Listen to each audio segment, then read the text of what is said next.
तो hello guys, এটা আমার সেকেন্ড মিনি ব্লগ। তো মুই আই যাউছে ফির কলেজ।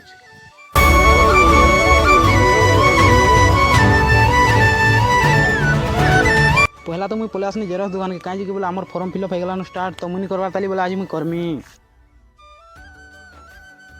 তো জেরক্স কাম সরলাকে মুই পলে আসি কলেজ। তো চালো জিমা ভিতর কে।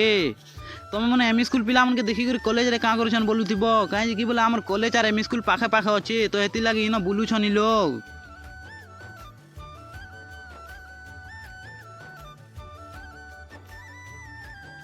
তো सीधा मुई पले आसी फॉर्म फिलअप करवा लगी ऑफिस के। तो चलो फॉर्म फिलअप कर देमा। तो फॉर्म फिलअप रे पैसा पत्र दे दुआ कर मुई पले आसी पानी पीवा लगी, काई बोले सोच लागुती थी।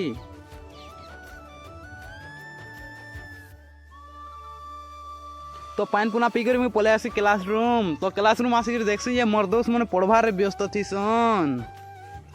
तो आर गुटे कथा, काली थी से आमर टेस्ट एग्जाम बोले आज दी सन रिजल्ट। तो मोर दोस्त रो रिजल्ट देखो 20 रु आनी 17। तो मोर मिनी ब्लॉग भल लागुचे बोले सपोर्ट करो। तो ये वीडियो नहीं बाय बाय।